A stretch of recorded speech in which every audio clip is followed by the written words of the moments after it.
Hello and welcome to On Landscape. I'm sitting here with Paul Moon, and we're going to be talking tonight about your relationship with the Yorkshire Wolds. Good evening, Tim. Nice to be here, and a rather long distance drive to get here, all of 1 mile. So it's nice, nice to be here again. So yes, thanks very much, and hopefully people will enjoy it. Yes, since my move to the Yorkshire Wolds, we have been quite a bit closer. So. Yes, we don't see much of you, but we're both busy, and I don't get out to do a huge amount of photography, not as much as yourself. It's nice when we do get out. Yes, and but we've been out together in the Yorkshire Wolds a few times before I moved here. Yes, quite a few years ago. Yes, when you were posting on Flickr quite regularly. That was right. Yeah. And you stopped posting to Flickr. Yes, this is something that sort of we were talking about. I mean, I sort of was, I spent sort of maybe 10 years photographing the Wolds. First sort of 4 years I was practicing, getting used to the place, understanding how to use the camera. I would occasionally get nice results, and then I started sort of going onto Flickr, using that quite regularly, got some nice contacts with some great photographers, seeing some of the work they were producing. They were encouraging me, and it was great. There was a sort of great sort of complement of photographers that were I was really impressed with, and sort of gradually I started sort of building up quite a decent sized portfolio of stuff that I could post on Flickr, and sort of after about 4 years I started to sort of get a bit disillusioned with it. It's not the other people, but what I was doing. I felt like I wasn't doing justice to what the landscape that I was seeing. You're posting stuff probably from a weekend out, or a couple of hours out on a weekend, and it's not really showing you the full picture of what's out there. You might be a couple of nice shots from one weekend out, or one shot from a completely different location, different time of day. So it doesn't really sort of show a full portfolio of what the landscape is about. And right, it's a single image, or it's 2 or 3 images that show what you've been doing at the weekend. And I wasn't satisfied. I wasn't finding out that it was showing what I wanted to show. It's just like it's a diary, but you're not sure what the diary is for. Yeah, you're spilling out these sentences, but you're not telling a story. So I found that sort of difficult. But I also found the fact that a lot of other photographers were trying different things and branching out, and all I'm doing is I'm very much a sort of documentary, old school photographer. I like the things I find and the things I see. I just try and replicate them as near as possible. It's that documentary landscape type of photography that Joe and yourself like. So I'm not looking at stylized images or black and white. And I was trying. I'm getting all these influences from other people, and it was confusing. And it was, what do I do? Do I change my style? Do I try this? Do I try that? And in the end, you've got these voices, and you're just completely confused about what you're trying to do and what you're trying to say and what you should be saying. So I thought, right, what I'll do, I'll take a couple of years off, or I'll just take some time off from it, see where it goes, and see how I feel. And to be honest, I've enjoyed it. I've stuck a couple on from a few trips every now and then, but a lot of the time I'm just shooting for myself. I'm not trying to shoot for the Flickr audience, for people to sort of say, get comments. It's mainly about shooting for myself. Were you consciously being influenced by what other people were doing, or consciously being influenced by the fact you had to get a picture for Flickr? You do feel like I want to do that'll look good. I want to do this type of photography. That people will hopefully people will like this, or I felt like I should be. You always feel like consciously in the back of your mind there's an audience there. Are they going to be disappointed? What are they going to say? Is performance anxiety? That type of thing, and it just, I thought, well, no, I'm not being true to myself. I'm just and that voice of saying, should you be doing this? Should I be changing my style? Should I be trying this? Should I? And I just thought, well, no, let's take a break. I just go out and do what I'm doing, what I've always done. Just carry on, just looking, just seeing, just finding things, and then taking photographs. Did it change when you stopped then? Did it change what? Sorry. Did it change what you did? Did you find yourself? No, well, no, not really. What I found out, I was enjoying my photography more. I didn't worry so much about whether people thought, well, does this work? Does that work? Oh no, I'm sorry that this doesn't work. I just felt, well, I like it. Yeah. Does anybody else need to like it apart from myself? Well, commercially, I suppose yes, people do need to like it, but. You don't have to get something every weekend. I wasn't driven by that sort of commercial side of it. I do sell a lot of cards around the world, and I've got quite a large selection of cards that I've sold and that are selling. But over the last 2 years, I've found very little that I could actually put on the cards to sell because it's just been stuff I wanted to do and stuff that I felt like explored the English landscape and didn't pander to a sort of a market or a style. It was just about what I wanted to do and how I saw the landscape and how I wanted to photograph the landscape. So that was, I think it was a good move. Whether it's paid off, I don't know. I aren't the judge of that. Yeah. I suppose everybody else is. About that same time, we were having conversations about.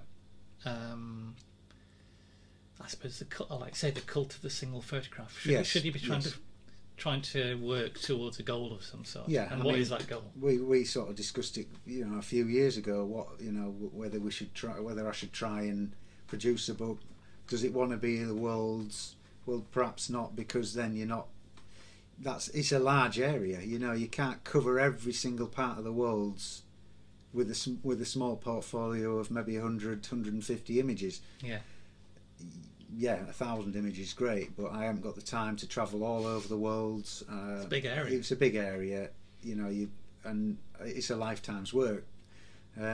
So, we discussed whether we should, perhaps a book or some sort of e-book or something like that, or a blurb book, something that might show a portfolio. But it was more about narrowing that down to a sort of certain location that sort of, I suppose, condensed the Wolds and what I liked about the Wolds into a small area. And one place that obviously came to mind was, because I've been there so many times, half the work I did there, half the photographs I've got are from around this area, and it's a place called Millington Passages. Yeah. And could you describe what Millington Passages is? I can try. It's a valley system, really. Millington village is a small village on the edge of a wide valley. It's slightly overlooking the Vale of York, and this valley opens up into the Vale of York. But Millington Passages itself is where this large valley has been created, and it's the tributaries and of smaller valleys that have all joined together to form this large valley. So it's like a typical fractal system of small branches forming larger branches, and these larger branches eventually form the trunk. And the valley where Millington village sits is the main trunk.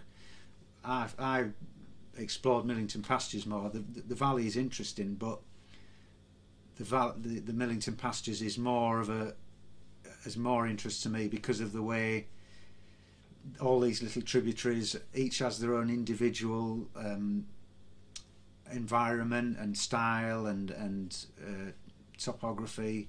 And it's only about is it a mile and a half long? Yeah, it's not long. I mean, if you walk from Millington, it's probably 3 miles to the farthest part of Millington Passages. Yeah. And it's probably about a mile across. So it's, you're looking at 3 square miles of landscape. Yeah. But it's all up and down, so there's a lot to explore. There's the World's Way crosses straight through Millington Passages. Should we take a look at the first picture, because that's got some of Chalkland, this stuff in there. There's Chalkland Way, there's the Minster Way. This was taken in January this year. It's showing one of the tributaries of the main valley of Millington Dale. What I've got there, this is Frendle Dale. It curves right round, lovely smooth curves. What you've got is meltwater from huge piles of snow and ice that were built up at the end of the Ice Age, high above this, probably a mile in depth. Yeah. The snow and ice at the end of the Ice Age, it's all melted. It's poured down through the chalk's frozen, and it's cut these riverbeds into the chalk. So you've got these wonderful shapes. This little part of Frendle Dale is a tributary that joins the main dale, and the smaller little pockets where you've got other little tributaries joining it all the way along. So you've got these branches within branches, typical fractal sort of landscape, very smooth, almost mathematically smooth. You know, you could see angles. We've got the Wolds Way in the background there as well, I believe. That's the Wolds Way running down there. It's a little the chalk track in the background there. What's great about it is the way the valleys, the interlocking spurs actually join the Wolds Way there as well, which is a lovely sort of zigzag shape, and it's a shot I've done quite. I've gone in here before and done quite a tight shot of this into the interlocking spurs. But on this day, it was about the sort of wider view. Frosty morning, it's about sort of 9 o'clock in the morning, and the sun's sort of just starting to get over the tops of the hills. A lot of the time, you don't get a dawn here. You won't see dawn light because you're on a plateau of the Wolds, and you're within a valley within the plateau. So the only light you start to get is, half an hour after sunrise. So you can see where the angle of the light catching that top of that hillside and hitting there is quite high. It's already 10-12 degrees into the sky before, so you've light already streaming down, and you've this shade in winter. This shade will stay all day. Yeah, it holds a frost in the bottom. The light will never reach some of the pockets of frost because it just doesn't get high enough. The sun won't get high enough to actually to warm the parts of the valley. And there's no water in these anymore, is there? No, the dry valleys. There's some springs further along into Millington Dale, but once this frost has thawed, once the Ice Age and the frost that's frozen the chalk has thawed out, it's now become permeable. So any rainfalls on it just soaks straight into the valley, into the chalk. Yeah. What you've got is grassland. It's very it's grazing land. There's not much. You can't farm this land with ploughs, and so it ends up being grazing land. It's open access land again, so you can walk within it, but people tend to just walk down through the valleys and out the other sides. I tend to walk around the tops, up and down the slopes, anywhere I can get. I'll walk because you get great views from the sides and the tops of the valleys. You don't get the great views from the bottoms. You just get a zigzag. You get this V shape. It's this aerial perspective that makes a lot of the pictures quite nice. It does, well. It sort of helps to show the distance as well. I don't have the luxury of mountains or huge distant fjords of stretching away, or lochs. It's very small pockets of land so a lot of the subject matter is mid-range. Yeah. Foregrounds are difficult because landscape photographers love rocks. Where are the rocks? There's no rocks. It's impossible to find a rock. Occasionally I might find a lump of chalk or a piece of flint, and I'm like, a rock. Not very picturesque. But you can't sit there and stick it in the frame and hope that that's going to work. So you've got to think about what else can I use as a foreground. How can I use the environment and the landscape and what's in the landscape. Now I should mention the that foreground. part of what you do is you work for a printing company and you do some graphic design as well. So Yes, that sensibility is quite strong in some of the pictures I see. yeah. I mean, again, that's something I've sort of picked up through graphic design. I think it's getting very simplified graphic shapes and compositions and images, and this place is ideal for it. You know, you can't. It's not a complicated place. It's the simple, straightforward shapes. It lends itself to simple geometry and geometric shapes in your photographs. This, like I say, this was taken early in the morning. Once this grass very orange. What's happening is once the sun starts to warm it, the frost will melt on the tips of the grass, and then you'll start to get the damp grass catching the light, and it becomes this lovely orange colour. You can see it round the tops of the Nice of the compliment hills to the there. blue shadows. So it's a great. I mean, it looks ridiculous. You think, well, what colour's that? You know, how can that be? But this is how it is. You know, I'm trying to be as naturalistic as I can. I'm not super saturating it. It's very much like this. I've been out there and I can't believe the colours sometimes. When it's frosty, you know, you're blown away by it. It's not something you probably see in a lot of places, but I find, you know, around here the way the grasses form, it's a great place to be.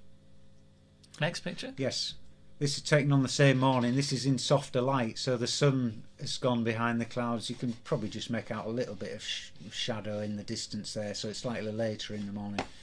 But I prefer this one. I think the first one's a bit too contrasty with the sun and the bright orange and the blue. This one's more of a softer appeal to me. The colour range in that dew pond is gorgeous. Yeah, and you've got that nice sort of reflected blue in the pond that ties in nicely with the oranges in the grasses round the edge of it. Now this is a dew pond that farmers used to make to allow their livestock. This to drink. isn't used anymore. This is a derelict one. It's actually fenced in. I think it's just part of the landscape. Yeah. It's actually, I've jumped over the fence just to get this shot. You know, I wasn't shot at, so I'm happy occasionally to jump over the odd fence just to show the landscape and show what you know, that type of a story and the story that's evolved over the years in these places. And this is because the drainage is so good in the area. The farmers would have to pack the bottom of these with limestone and clay or whatever. There was a little chap who used to go around and fill these in summer when they dried out. Yeah. He used to go around with his lime scale, his limestone, and fill all these dew ponds out. As somebody told me about it. Right. Okay. And they're all over the Wolds, especially in these little pockets where the grazing areas are. There's quite a lot of dew ponds.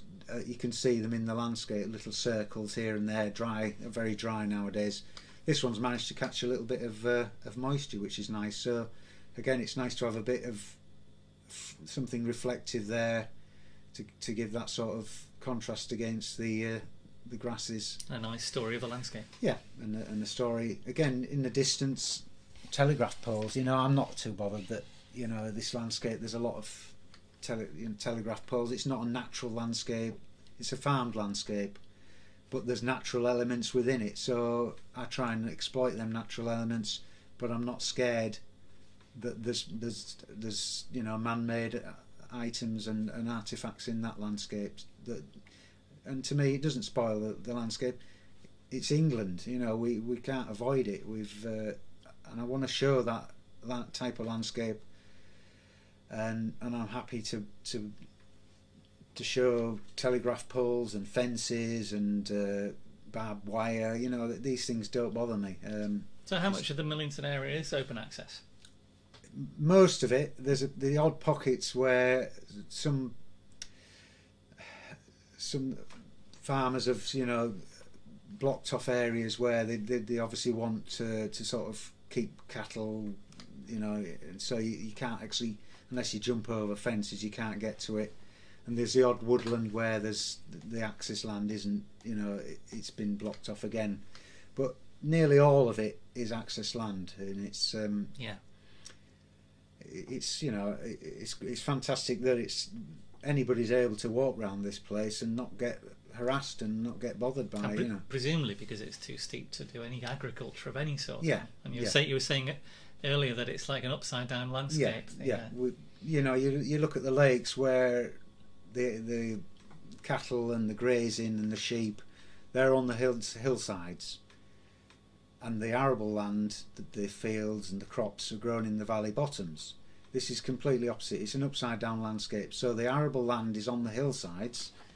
So you've got fields where they'll plant barley and wheat over the tops here, and then within the valleys you've got the grazing because of the steepness of the slopes. And the landowners are great. They're responsible. They try and encourage the wildlife. A lot of the hawthorns there growing on the hillside, and there's some down in the bottom. These are the old fences that were hawthorn hedges. They've left to mature.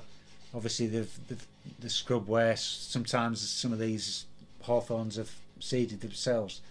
This was actually covered in hawthorns at one stage, but they've chopped down a lot so that the grazing, so that the plants can come up through that. But they've left a few. They're not going to totally decimate the hawthorns. They'll try and keep a balance with nature and what they require out of the landscape. I presume you've met a few in your travels. I do. We meet some. We met a young lad who was one of the cattle farmers in one of the dales one day.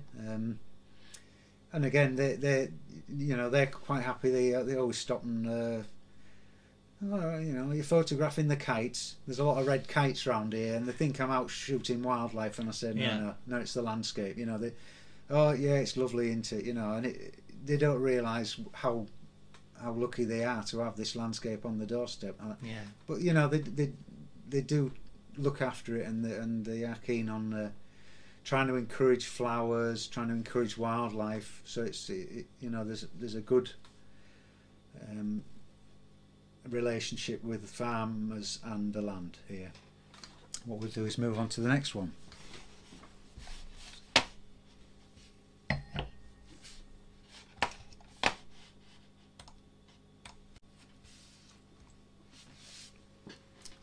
Right, so this is the next shot. Completely different to the first two shots. Totally drab conditions. There's no light, there's no drama, there's nothing. It's just an old concrete trough that's been left there over the years. It's sort of obviously degenerated into this crumbling little pillar of concrete. Wouldn't have done so well on Flickr, would it? Bit of a plank there. It's not something that's going to grab everybody's attention in Flickr. But I mean, I've been here 2 or 3 times and done different shots of this place, but this one, I just find it something about it that appeals to me and speaks about the landscape there and in this place. This was taken in March, so everything's in stasis. The grasses have sort of they're hidden away. All the there's nothing growing. It's all died back. You've got little pockets of green in the bottom of the valleys. This is quite a significant part of the Wolds. There's always this little green trail of grasses right in the bottom. It's weird how it just sits in the bottom, isn't it? I think it's due to sort of wind blows the dust off the tops of the hills. It settles in the bottom of the valleys, and the soil's slightly different. Yeah. As you can see in the distance there, you've got moles in the bottom there. So there's soil in the bottom here. On the hillside there, you can see where there's chalk. It's very thin. The soil is so thin. Just dry grass. The moles aren't going to clumber up here and start digging away. They want to be in the soft soil. So it's all soft soil down here. Again, you've got remnants of a dew pond there. You can see the shape in the landscape, the way there's a bit of a rise there where it's been built up, and the soil, the grasses there have sort of changed colour because of the way the landscape is. In the distance there, you've got this is an old cutting into the side of the valley. Which is a prehistoric earthworks. Nobody knows why, particularly, possibly to sort of push livestock or force livestock into to travel up there. You've got fences, barbed wire. You've got behind here, you've got a little metal trough hidden away, and then you've got this concrete trough with this lovely lichen on it. I mean, that's what appeals to me about this shot, is the contrast between the lichen and the hard concrete. So that possibly used to be a spring with a pipe coming up there. I think what it is a lot of the farmers used to lead pipes and hoses down into these valleys. Oh, right, okay. In fact, on the first shot, you can just make out the hose pipe running down to a couple of troughs. Yeah. But it's become part of the landscape. This little feature, this little trough. It's the old Joe Cornish boulder. It's. Because there aren't any other boulders. I'm desperate for some. I'm desperate for some foreground interest. So, it's a homage to Joe's sort of style of. Let's put a nice big boulder in the foreground. The background, as you can see, it's very soft. It's not great, but I love it because it's a context. It's nothing to do with being sharp throughout. This is about soft landscape. This is about soft colours. The feature is this trough. So this just adds context to the foreground. It doesn't really need to be sharp. If it was a mountain in the distance, I'd probably need it sharp, but because it's just shapes and colours and tones, I'm not worried that it's not super sharp. I'm more worried that I've got this foreground sharp. So this is a very drab, melancholy picture. There's no drama, no great light, but it's about the English landscape in any weather, in any time of day, any time of year. We don't have brilliant weather all year. We don't have great photographic weather all year, but why should that stop us going out and taking photographs? Oh, it looks a bit dull out there, I'll sit at home. I love being out in any weather, and I love the atmosphere of it. It's very quiet, peaceful, so that I'm trying to reflect that in the work I do in the photograph there.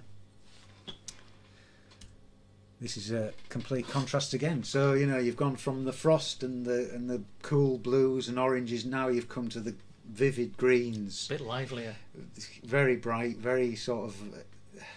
This is June. So once the grasses start to grow, they'll grow and grow in these valleys. It doesn't need rain. They just love that type of land, of soil.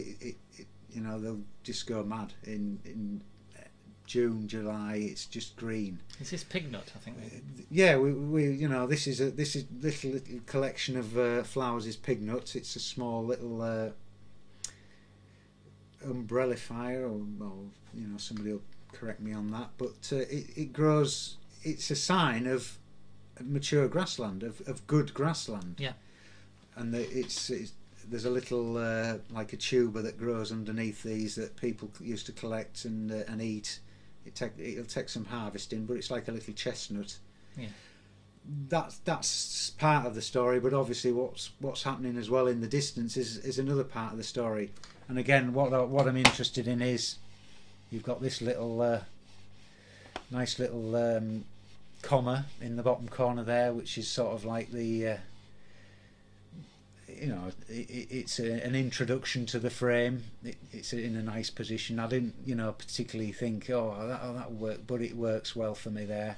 And you've got this flow of the flowers into that far corner, and then you've got the opposite direction of the valley and the shadows in this corner. So it's this zigzag composition that I'm interested in. A lot of people can't cope with midsummer day weather, but being as we've got this great shadow effect, yeah. You've got the deep valleys, there's always something interesting. Well, what happens is, this is early evening. You're not late evening. The whole place would be just dark. Yeah. But early evening. This is taken. Let me just have a look at my notes. This was taken on the. It was about sort of 7 o'clock on a June evening. Now you can already see that the light, the shade, shading this valley at 7 o'clock in an evening on a midsummer day. Yeah. You would expect bright sunlight at that time of day, but as it's lowering down, it starts to fill the valleys with shade. Shows how steep the valleys are, because Yeah. I mean they're hard work, aren't they? That's you're looking at sort of 40 degrees. The side of that valley there in the distance, 45 degrees. Some are even steeper. But what's interesting is that on the shadows there, I've tried to catch them shadows. It's something I've tried to feature many a time, but this I felt showed them in the best way I could possibly do. It's a bright sunny day, but because it's evening and it's that time of day, you've got the shade, and you've also got them wonderful shadows. And these are hawthorn trees that are growing up the top, right at the top of the valley. And there are the old hedges again that people have left. They've used barbed wire now, so these old hawthorns are left to mature. And you get this lovely little line of shadows wandering along the valley side. And that, I don't mind. It's a bright sunny evening, but I'm not worried about going out, because I know that these places create great shadows at that time of night and that time of day, and you need bright light to create them shadows. And again, like I say, balancing it with shade gives you that sort of contrast.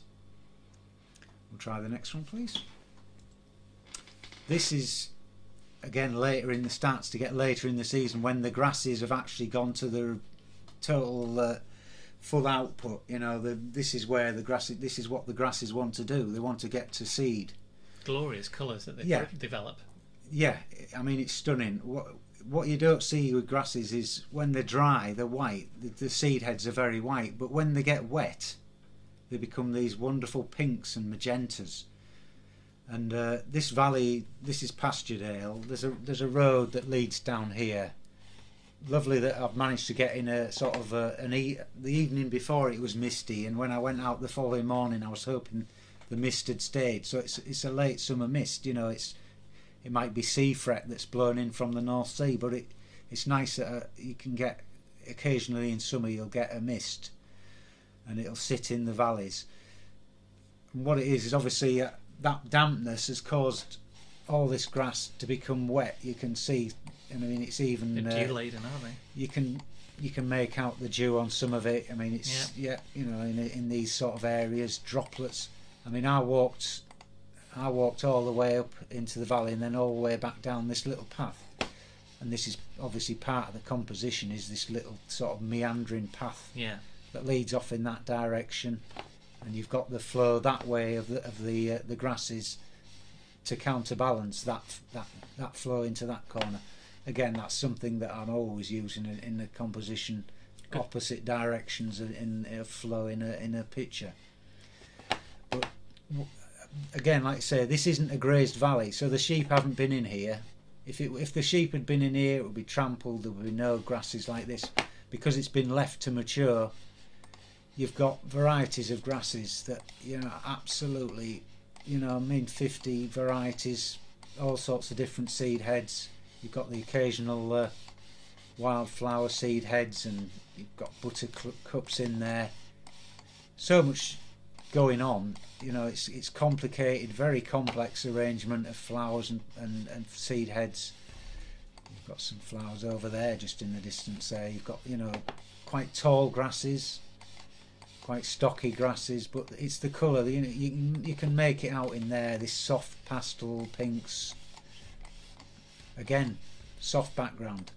Am I bothered? Because I'm not bothered. This is where the image is. This is the context, and this is not important in regard to sharpness. I want the sharpness in here, and also the mist isn't going to create sharp. You're going to have a job getting sharpness in that distance when it's misty. Natural recession. It's just soft. It's soft light, and the mist just diffracts everything anyway. So I'm more than happy that all this area is sharp. Even the little trees got some sharpness to it there, the little bush. And also I like the way that this sort of echo, this little, movement in here is echoed in the top of the branches there and in the bush. So that's late July, sort of start of August, when things start to change. again, the seeds are dry, but the grasses have got quite a lot of green in. But if you look at the next picture, the grasses then start to go dry right in the bases, so every part of the grass dries out. What you get in late summer as well is a spurt of different flowers. You've got your early summer flowers, which are your cow parsley, your poppies, your buttercups, your like say a pig nut. We had hawthorn blossoms and early spring flower, late early summer flowers. And then in sort of July, August, you get a sudden spurt of late summer flowers, and they include ragwort. We went out in August. We saw harebells, scabious. There was self-heal, clovers, ladies' bedstraw. A multitude of wildflowers at that time of year, and this part of the valley this year. This was taken last year, previous August. You've got cattle in here grazing. Yeah. There was not there was hardly any wildflowers here last year, but this year when we went out, there was carpets of flowers. Yeah. The whole place, you look down the valley from this area, and the whole of this side was just blue with harebells and scabious. Yeah. On the top of this there, you've got ragwort. Now the farmer's actually gone on this little plateau and cut back the ragwort because it's a pernicious weed. They don't like it. Yeah. And again on that top of that plateau there, they've cut back and they've cut that down. All the ragwort that's growing there. You can see it growing up the path there. What I like about this is this lovely little spurt of red from this little dock in the foreground there, and also some nice little grasses going on down here, little shapes, little movement in the way their gestures and things like that. The shape round this little movement round here that's quite nice with the ragwort. But it's the light. This time of morning, the light's just starting to stream in. This is Scordale, so there's a road that runs through here. This is the main valley of Millington Dale, where a road runs through, and this leads off quite a long way into the distance. But the lovely shapes again, lovely sort of smooth curves, lovely sort of steep walls. Again, some nicely placed hawthorns that they've left there. The light nicely sort of hitting the top of that hawthorn against the shade there, and I like the way the light's just managed to hit that plateau as it's just risen. The sun's just caught the edge of that plateau there. The thing that struck me while we were out, you have to move quite fast as well because the Yeah. light moves pretty. Yeah. The shadows move very quickly. Yeah, that will change. You'll start within 20 minutes. The light will start to hit the bottom of the valley. Yeah. But then what you get the opposite side. As the sun gets quite high, it casts down the edges of these valleys. Highlights all the so high you grasses get these weird shadows that come down the valley sides. Yeah. So you get light coming across here, but as the sun rises, it catches light and causes these ridiculously long shadows. And as you'll see by this is where you sort of get. This was taken 2 hours later, where the sun has actually started to get and rise above the edge of this valley, and it's casting these long shadows down the far side of the valley. Again, late summer, autumn, July, August, you're getting these very dry grasses. The green is just completely disappearing out of them, so they're becoming just white and very skeletal. They're bleached.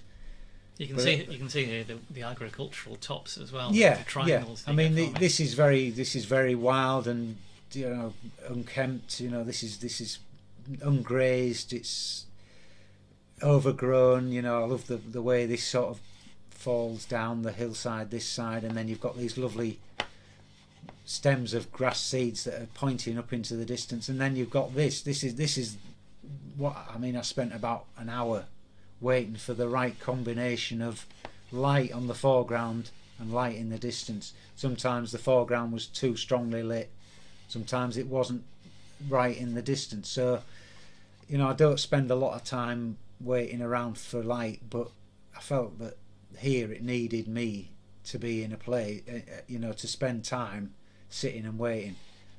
This is what I was after, these shadows coming down this hillside of these trees. There's probably there's a couple of trees there, obviously it doesn't look like it, but you know, you've got these shadows, great shapes of the trees and the lovely shape of this tree.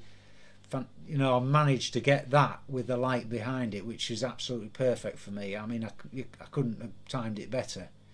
And obviously you've got the sort of soft light colours, pastel colours in here, and you've got them in that top there, which just sort of unifies the top and the bottom of the image for me. And again, the shapes in the distance. This is a little tributary. You can see that little tributary is dug out of the chalk, leading into the deep valley of Scordale. So you know, all along these valleys you've got little parts where tributary dales and just sort of bleed into the main valleys. You've got some nice colour in the background there. You've got some ground cover there for the birds, wheat, nice drying wheat there, but and the hawthorns there, and again the lights quite nice. And you know, it's just I just felt there was something nice about that view. Obviously this sort of starts to impede on the centre of the frame. It's not to the sort of in the thirds. The main part of the image is that circle of trees and the shadows, but I don't mind that it's not in the thirds. It could have been over here. What I wanted to show was the light and the way the angle of that shadow is different to the angle of that shadow.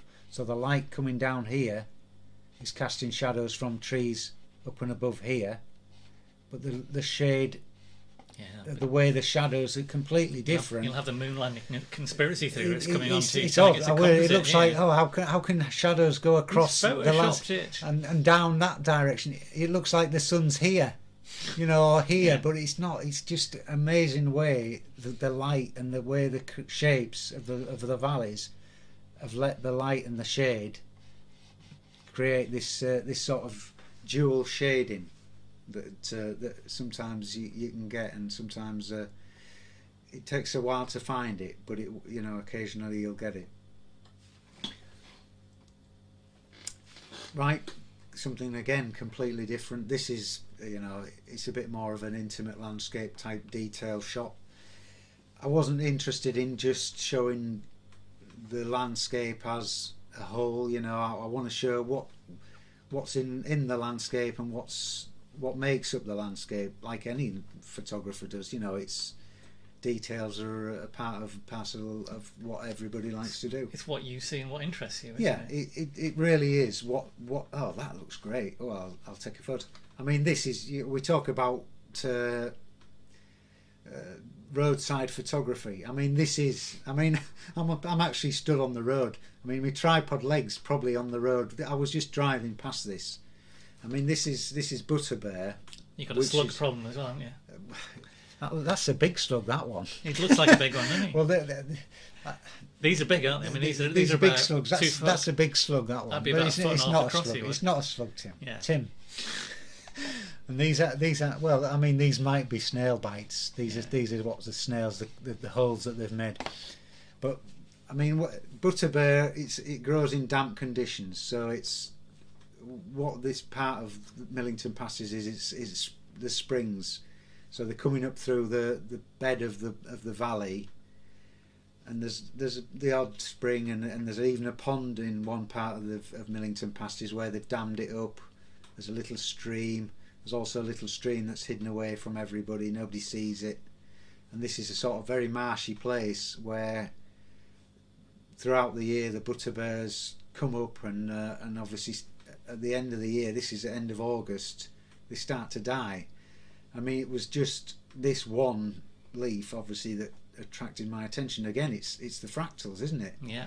You've got them fractals coming back again to haunt you. It's like your valleys. Yep. so this is it, and what it was is this wonderful rust fungus that's growing on the back of it, and the contrast against the greens, your bright orange against these sort of different shapes and colours of the green. You can see a little bit of the orange in the distance, and it's the shapes. I'm trying to find a way of unifying it. I mean, I wasn't really spending a lot. I just thought, well, I've got to get this. I'll include the few in the distance.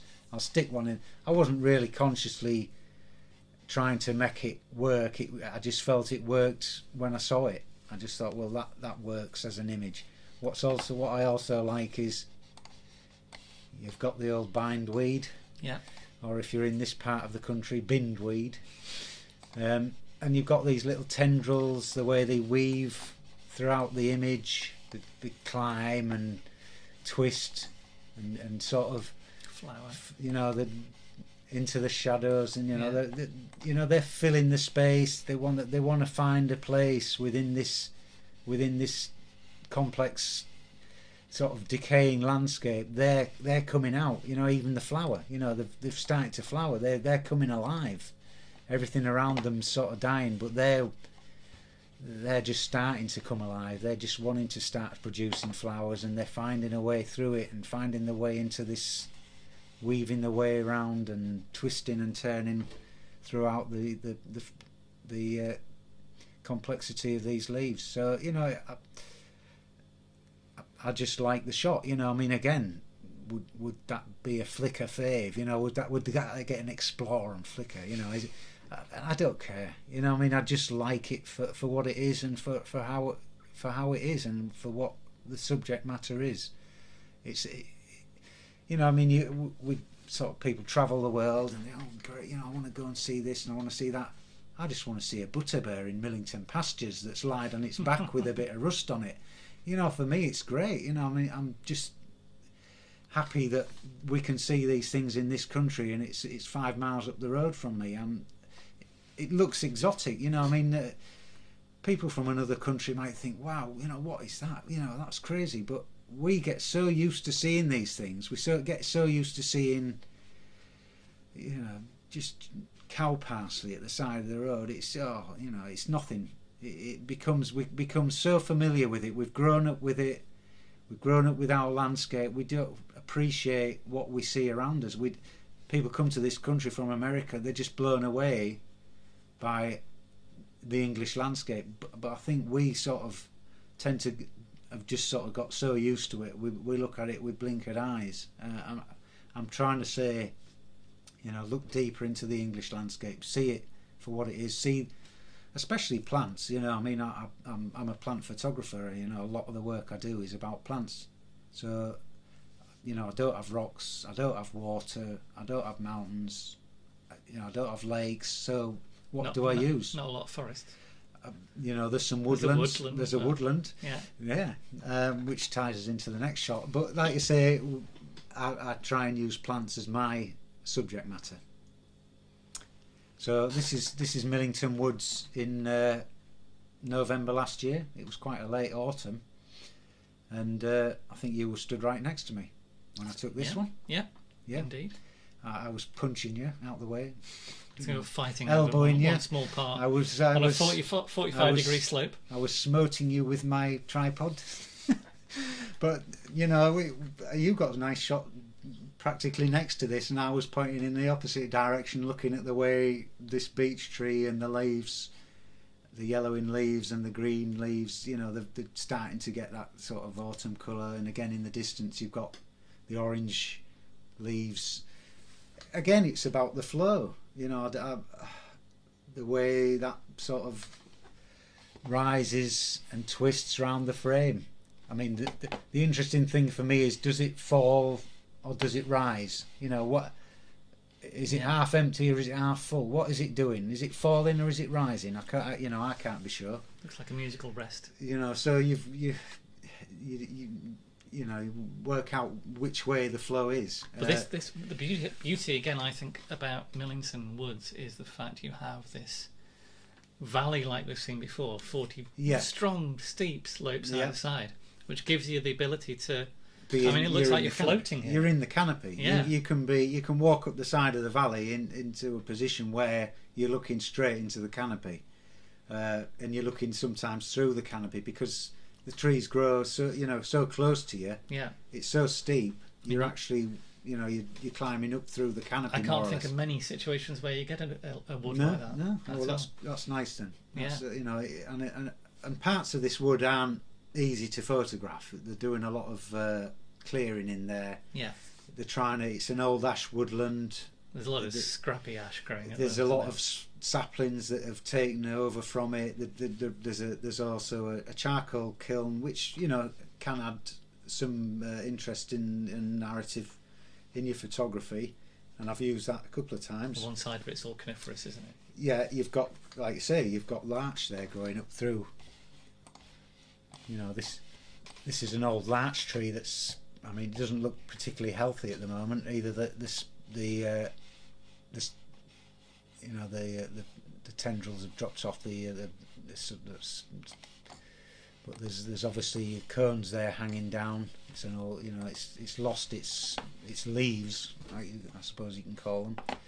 But obviously there's parts of it where it's been left naturally and it's grown quite natural, and you've got to find these parts and you've got to sort of try and find a way of exploiting them and using them and finding the best way of showing them. Again, it's a fair. This might get a nice few faves on Flickr. I mean, I'm sure people will like this one.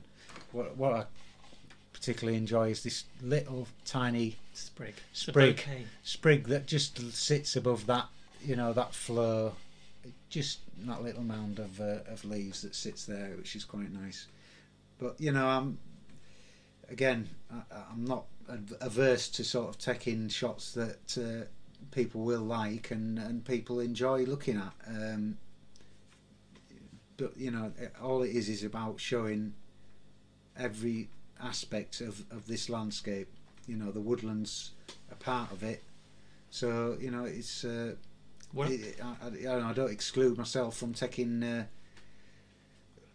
autumn woodland scenes. No. Well, this is one of the nice things I like seeing your photography. Is you're an equal season opportunity photographer. Yeah. I'm keen on like all seasons. Well, that's it. You there's no point shutting yourself away in certain times of year and saying, "Oh, I'm not going out. It's too bright, or it's too sunny, or it's too wet, or it's too bright, or there's too much colour. There's not enough colour."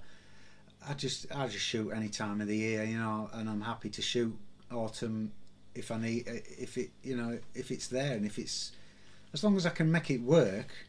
I don't want to be cloning and trying to replicate something that other people have done. Hopefully this isn't something that is a duplicate of something else. I'm hoping it isn't. I'm sure. I think it's an original composition. It's got a nice composition to it, and I hope people like it for what it is. I don't think I hope people. Oh no, not another autumn picture. Autumn happens. We've got to get used to it, and we've got to celebrate it. It's a fantastic time of the year. Now, your working practice is generally you try and get out once a week at least, I would say. Yep, once a week. I mean, if I can get out in summer on an evening, it's nice to get out for a few hours on a summer evening during the week. But yeah, I try to get out once a week. I spent first 4 years I was on my own, but what happened, I got in touch with a photographer, John Brock, and we used to go out nearly every other weekend together for maybe 2 or 3 years. We spent a lot of time exploring different parts of the world together. He would meet up every month. He is a technician, par excellence. He's so technical, is John. He's so focused on what he wants to achieve, and I think he sort of. He didn't teach me, but I learned from looking and watching him, and through going out and doing that every week, every fortnight, every 2 weeks, every month, I got to a point, you know, where I sort of understood what I was wanting to do.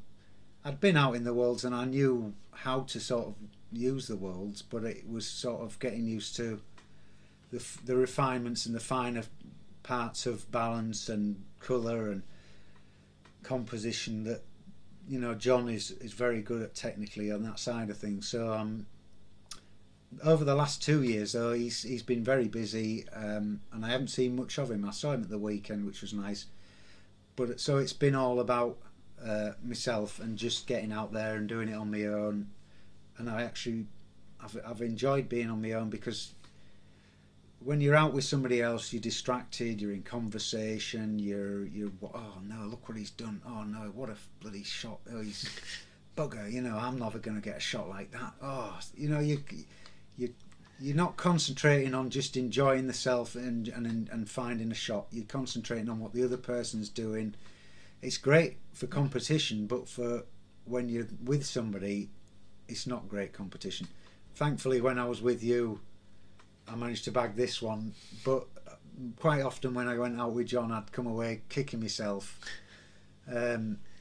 thinking, oh, but then I'd go out the following week on my own, and I'd have time to think and time to see, and then I would start to get the shots that I wanted. So I was happier working on my own. Some people can. I mean, it's great going out with other people, and I don't produce great work when I go out with other people, but you do pick up things, you learn. Yes, you learn good habits. Yeah, and you're absorbing everything that's going on around you anyway. Yeah, so it's great to be out. You know, I mean, I don't want to just say, oh, I don't want to go out with anyone. You know, I like that interaction with other photographers. Yeah, and I can tell when I go out with you though that you're so excited about where you are that you love showing it off. You love showing. Yeah, well, that's again. Oh, come and see this! Quick, look over here. You know. And I spend more time trying to show people the landscape than I do actually looking at it and photographing. That shows your passion for the area. Yeah, I mean, I've sort of over the last sort of 4 years been taking out groups of photographers I get commissioned by Visit Hull and East Yorkshire, and following next year I'm going to do some stuff for the East Riding Countryside Agency, who are responsible for the access land. They've asked me to do some photography walks, and all I do is just take a group of photographers, wander around showing them, you know, look at this, you know, isn't it great, look at this, let's go here, come here, you know. By the time they've jiggered, I've walked them up and down hills, you know, they're tottering about thinking, where is he taking us, where are we going, you know, and I'm so excited, and I don't take photographs when I'm out with them, but you know, I want to show people this landscape. It's not seen by everybody. It doesn't get the photographic press doesn't see it. I don't think they've I spent maybe 5 years buying outdoor photographer. If I saw a picture of the worlds, I'd have passed out, because I just never saw one. You know, I didn't see any photographs of the worlds because nobody saw it. Nobody knew it was there. It doesn't attract tourists. How did it feel when Mr. Hockney all of a sudden had his it was great because people started to sort of look at the worlds and get the publicity it deserved. And he didn't show the worlds like I see it. Some of it was just 2 miles out of Brid, and on a back road to. He scrapes the surface of it just about. Doesn't he? And he's tended to look at the open arable land. He found it easier to paint that, and a bit of woodland. I know he did some woodland, but he found that, and again he said, it's a difficult place to photograph. You can't photograph the worlds. I agree that the tops and the arable land is very difficult to get that distance and there's nothing out there. It's just a smooth undulating landscape, very tricky to photograph on the tops. But in these valleys, these little pockets, there's so much interest, so many different ways of looking at the landscape, so many varieties of plants and grasses and trees. There's countless things you can photograph. So I don't think he's right to say you can't photograph in the worlds. It's just you've got to know how to photograph the worlds. not, you know. So that's you know, it was important that he got some publicity, but you know, you know, not He's as a he's not not as told a much of the story, has he? No, he doesn't tell it all. This is again slightly different. This is taken about 3 weeks ago. Very soft sort of. It was muted sort of damp day, and it was, you know, grey. Days, you know, you got one of them sort of misty days. But I walked to the top of the valley where I was. You know, this is one afternoon. I thought, I'll walk over it. You know, for some reason I have a knack. I don't know why it is, of coming across things that are just like my jaw drops. Everywhere I go, I seem to be able to. And I go out with photographers, and you know, John. I'd take John, and we'll suddenly just come across something. I'm just, let's go up here, and then you just come to these wonderful places where things are happening. And this is again, you know, this is slightly strange. What we it thought is? This was millet, didn't we? Well, I presumed it was millet. What it is, around the edges of the valleys, you can see in the distance there. This is the top of the valley. This is the access land here, and around the edge, the farmers plant what's called a bird mix, and it's either a cover mix, which is for pheasants to hide in, and grouse and sort of partridges. There's a lot of pheasant and partridge shooting around here, so they plant these bands of crops. And you can buy them online. I've researched this. You get different mixes. You'll get, you know, you can get ones with sunflowers in them. You. This is a feed mix, isn't it? This is a feed mix. You get chicory. They grow rows of chicory. Chicory is this wonderful blue flower. I've come across patches of chicory, and a couple of landowners I know out in one of the farms said, come over one day, come over here, you've got to see the chicory. And I've taken a couple of shots of it. You know, it's just a sea of blue flowers. Yeah. This is quinoa, which is quite an exotic species. I think it's quinoa, and it's a seed plant, and it. Not these little tufts of seeds. It's edible. It's the Incan superfood. Yes, I believe. Yes, it's a superfood. We did a bit of research on this, and they've planted this, you know, Genoa mix, and it's for seed. It's for winter seed for the birds. It also encourages wild birds. They grow wild, but you know, they'll grow wild bird mixes as well. You know, they don't just grow game bird mixes. It's you know, there's sparrow mixes, and you think they might get a subsidy for they probably do. They probably get I mean, this is out of the permissive land. You know, this is out of the access area. It's over a fence. And you're just looking. You're obviously photographing over a barbed wire fence. And yes, you're not in it. Yes, yes. I never went over that fence, officer. No, I'm not bothered. If I see something over a fence, as long as I'm not trampling through it and I'm not destroying it, I'm careful. I don't believe in. This is my land, that's your land, stay off it. I'm quite happy to occasionally step over the boundaries until they start shooting at you. Yeah, you know, I've had some quite serious run-ins with a couple of gamekeepers on occasions, but that's another story. But this quinoa is amazing coloured stuff. I mean, this 3 weeks ago. I mean, I just came across it and I just thought, well, I've got to take a photo. I mean, I don't care how easy it is to photograph, and how, you know, I've just got to take a photo. You've got these wonderful sort of bright yellowy sprigs, and then you've got these bright pink, and then there's orange. I was told by a well-known photographer that magenta doesn't occur in. That's a process colour down there, isn't it? This is just the most vivid colours you've ever seen as you're walking through the countryside.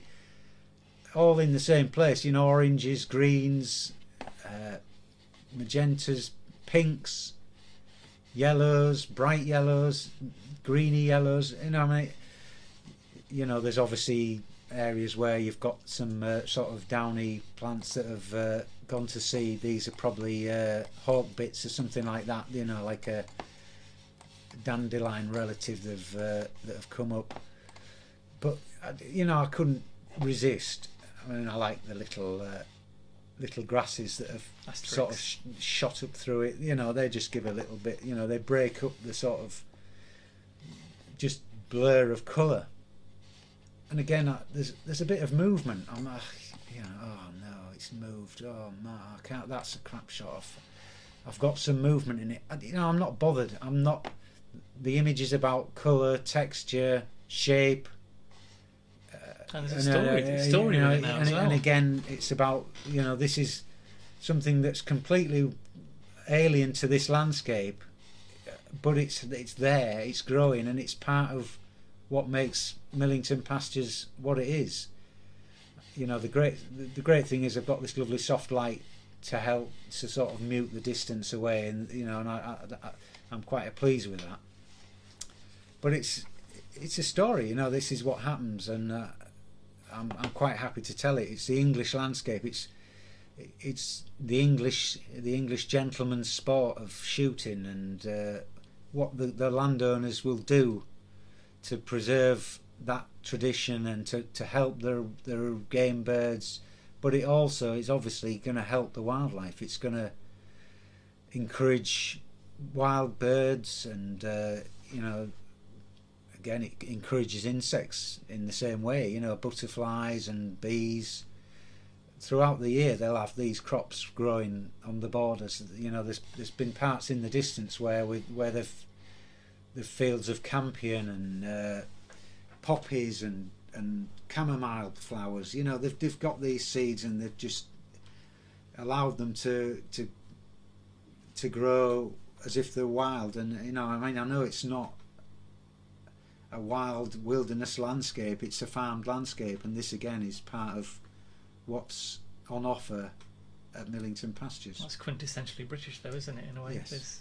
It's the, you know, I mean, yeah, you know, there's the heather moorlands for the grouse. This is the old bird mix for the wolds. You know, it's that type of landscape, and they occur all around where I live, because again, it's a big shooting area. There's a lot of game shooting. So with your Millington project, do you feel like you're reaching some sort of conclusion with it, or? I am. I mean, I was sort of getting to a point where I was thinking, you know, what else can I do? I've got shots of this valley. I've got shots of this valley. I've got snow. I've got frost. I've got sunlight. I've got, you know, miserable, you know, British weather. You know, I've got everything. I've got the full range, but I still go out, and then I come across something like this. You know, I always seem to be finding something new to shoot in that landscape.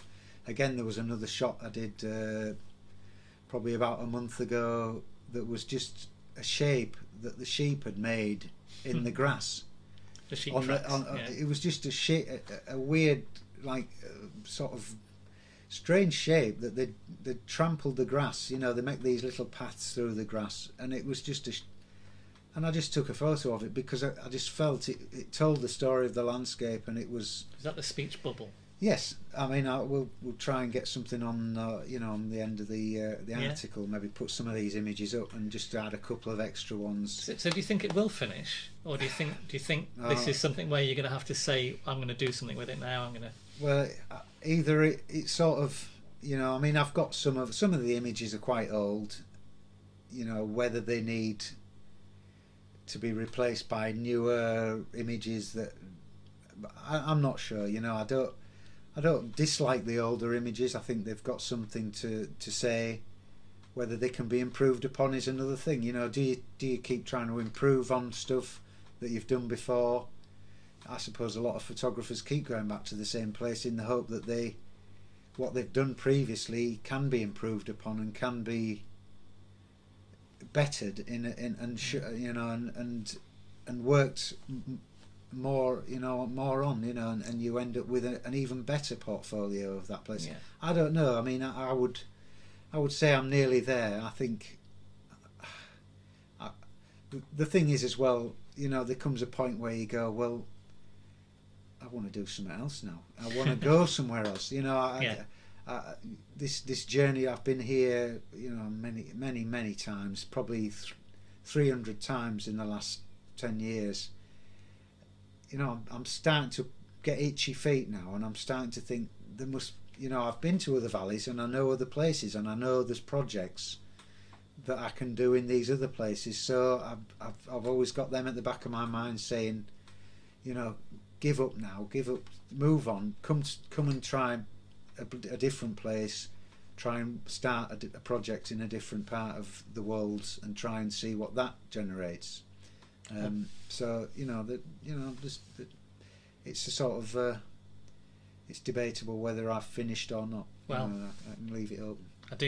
I do hope to see whatever it is you end up doing with it, and I hope we can include a few more pictures in the article. Yeah, I think we've got a couple more. You know, we can add a few in there, and hopefully people have enjoyed what I've done. You know, I'm not going to please everybody. I'm not trying to. I'm just trying to please myself and trying to show what I believe is the landscape as it is and how I see it, and hopefully how other people should see it. You know, I want them to see these things. I want them to see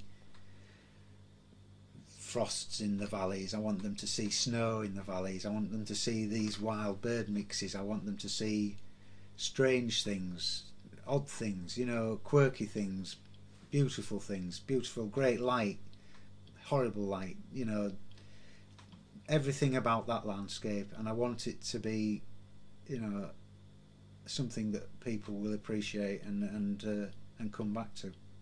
Thank you very much, Paul. Thank you, and I enjoyed it very much. Thank you.